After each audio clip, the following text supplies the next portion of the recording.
Today is Wednesday, November 22nd. What to know about the biggest diplomatic breakthrough in the Middle East since the war in Gaza began. Both sides agreed to a deal that includes a pause in the fighting.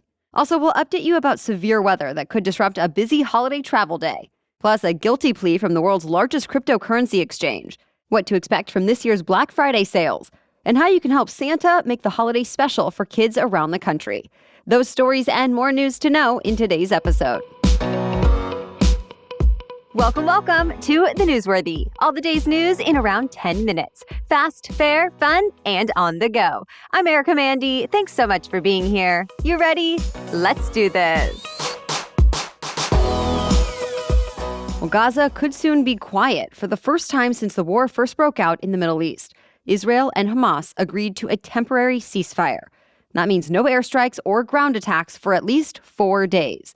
With that, Hamas has promised to free at least 50 of the roughly 240 hostages its fighters took from Israel on October 7th, including at least 3 Americans. Women and children who have been held captive are supposed to be released first. Then the Israeli government says the truce will be extended an extra day for every additional 10 hostages that Hamas releases. And that Israel will release 150 Palestinian women and children, mostly teens, who have been detained in Israeli prisons for alleged crimes like stone throwing. The deal was brokered with the help of Qatar, Egypt, and the U.S. And Qatar says there was also talk of getting more aid into Gaza where it's desperately needed. At this point, it's estimated that 1.7 million people have been driven from their homes, and they're now facing shortages of food, medicines, fuel, and other key supplies. So far, no word on when the ceasefire might begin. That said, when the ceasefire ends, Israeli Prime Minister Benjamin Netanyahu says the war against Hamas will continue until Hamas and all of its military capabilities are destroyed. So far, Israel says it's killed thousands of Hamas fighters and destroyed parts of the group's underground tunnel system. But officials say there's a lot of Hamas infrastructure still intact, so despite this ceasefire deal, there's likely a lot of fighting still ahead.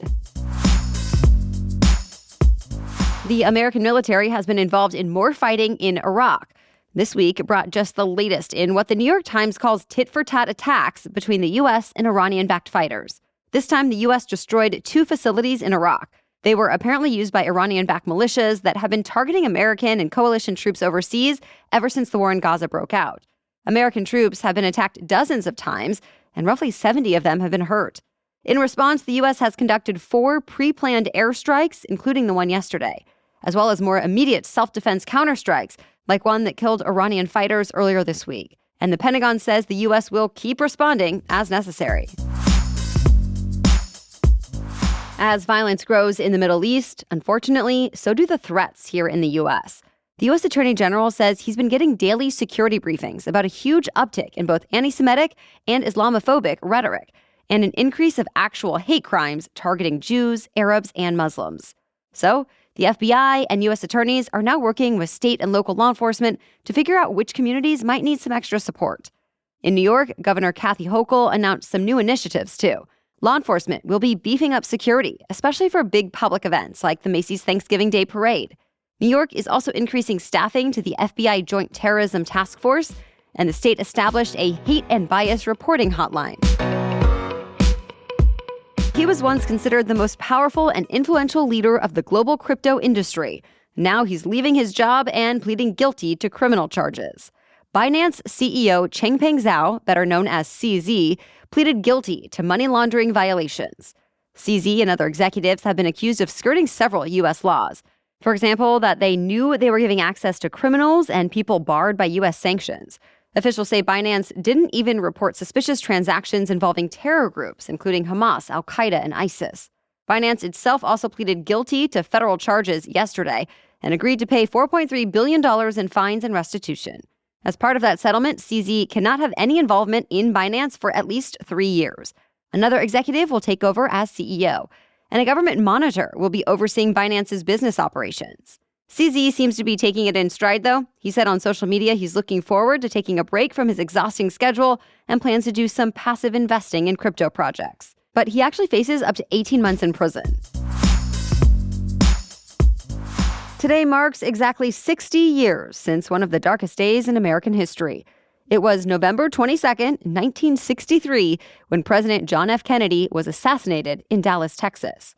The definitive account of what happened that day found Lee Harvey Oswald fired the shots that killed America's youngest president, and that Oswald was not part of any kind of domestic or foreign conspiracy. Though even now, it's not clear exactly why Oswald did what he did. He was also killed 2 days later.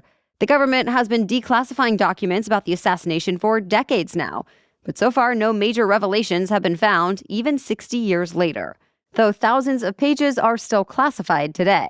And there still seems to be a fascination with the assassination and conspiracy theories that have followed. Today, there will be several special exhibits on display around Dallas and at JFK's Presidential Library in Boston to commemorate the fallen president. All right, we have more news for you still coming up, including an update on holiday storms and travel. But first, this episode is sponsored by BetterHelp. Whether you need a little help figuring out what it is you actually want, or you know what you want, but your brain sort of gets in its own way, you're not alone. And therapy can help so you can work for yourself instead of against yourself. And let me be clear, therapy can be helpful even if you have not experienced major trauma. Learn positive coping skills, how to set better boundaries, and ultimately be the best version of you. In fact, I like to think of it as going to the gym, but for my mental health. And if you don't know where to start, give BetterHelp a try. It's online only, so it's really convenient and flexible. You can get matched with a licensed therapist really quickly, and you can communicate with your therapist in whatever way makes you feel most comfortable, messaging, phone, or video. Make your brain your friend with BetterHelp. Visit betterhelp.com/newsworthy today to get 10% off your first month. That's BetterHelp, HELP.com/newsworthy. Now back to the news. As expected, a storm has swept several states, bringing with it a lot of travel chaos. Bad weather impacted major airports yesterday in places like Chicago, Atlanta, Washington, D.C., Philadelphia, and New York City. Thousands of flights were delayed, and more than 70 had to be canceled altogether. Now the East Coast is dealing with widespread rain and snow. And by tonight, the Pacific Northwest could be too, potentially meaning more trouble in the skies and on the roads. But if you're a last-minute traveler, you're in luck. Thanksgiving looks to be the quietest day for weather this week. This year, Thanksgiving travel days are actually expected to be the busiest in nearly 20 years. It seems people are taking advantage since gas prices and airfare have been going down over the last few months. AAA says about 4 million people will fly between today and Sunday. That's nearly 7% higher than last year and the highest number of Thanksgiving air travelers in about 2 decades. But air travelers still have nothing on the road trippers. 49 million Americans are expected to drive at least 50 miles to their holiday destinations, so expect traffic. Transportation company INRIX says today, average travel times could be as high as 80% over normal levels in some metro areas. To avoid the worst of it, the company is recommending people leave early this morning or after 6 p.m. If you're flying, airports suggest you leave yourself some extra time. Though the transportation department says it's ready for the rush, it's hired more air traffic controllers and added more air routes along the East Coast to avoid any major delays. If part of your Thanksgiving tradition includes a yearly shopping spree, you're in luck. This is expected to be a good year for it. Stores staying open this Thanksgiving Day include Big Lots, Dollar General, and grocery chains like Albertsons, Safeway, and Whole Foods. For food and coffee, everything from Starbucks and Dunkin' to Waffle House and IHOP will be welcoming customers. CVS and Rite Aid will also be open, but most of Walgreens stores will be closed tomorrow for the first time. And big chains like Best Buy, Target, and Walmart are closed on Thanksgiving, but will be open bright and early on Black Friday. Though the crowds might not be as massive as they once were, since sales have been starting earlier than ever. Amazon and Best Buy started their Black Friday sales a full week early. Target started on Sunday, and Lowe's actually started its holiday sale in October.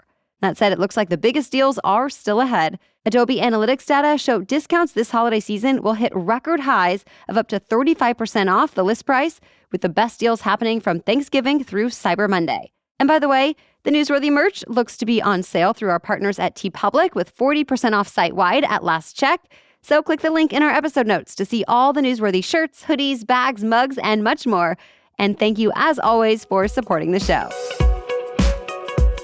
Operation Santa is underway at the U.S. Postal Service. The annual program has been around for more than 100 years, and because of all the demand this year, this is the first time it's ever started before Black Friday. Operation Santa depends on Good Samaritans sending gifts to children or families who mailed their letters with wishes to Santa and who might not otherwise get gifts this year. You can help Santa send all those gifts by signing up at USPSOperationSanta.com. Or if your kid or a family you know could use a little help this holiday, there's still time to write to Santa. The deadline to get that letter in the mail is December 11th. They should be addressed to Santa's U.S. Workshop at 123 Elf Road, North Pole, 88888. Don't forget to include a return address.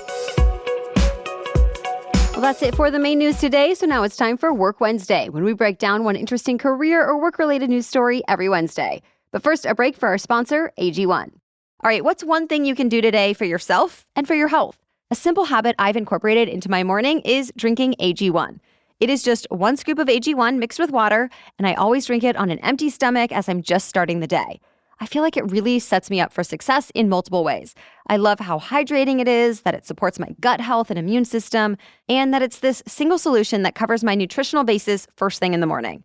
Plus, it's me doing a simple thing for myself, and as a mom, that's a big deal. And it's a way to remind myself to continue those healthy and good habits all day long. I've also been pleasantly surprised that I felt a boost in energy and focus pretty quickly. So if you're looking for a simpler, effective investment for your health, try AG1 and get 5 free AG1 travel packs and a free 1-year supply of vitamin D with your first purchase. Go to drinkag1.com/newsworthy. That's drinkag1.com/newsworthy. Check it out. Okay, now back to Work Wednesday.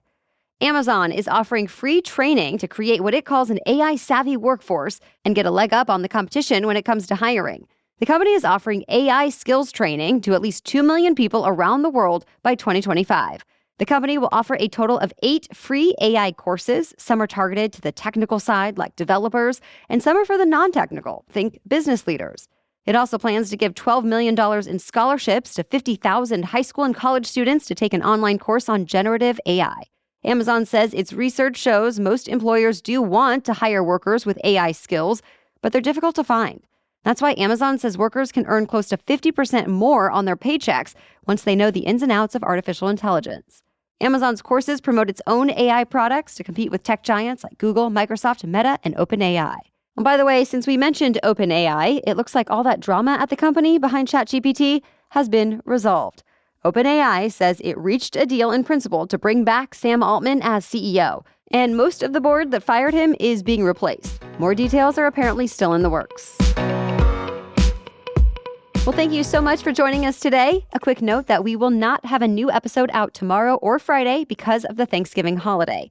But we will be back on Saturday with a special edition episode all about the so-called sandwich generation. And then another news roundup will be here for you on Monday. Until then, have a great day, and we hope you have a happy Thanksgiving. We are so grateful for you.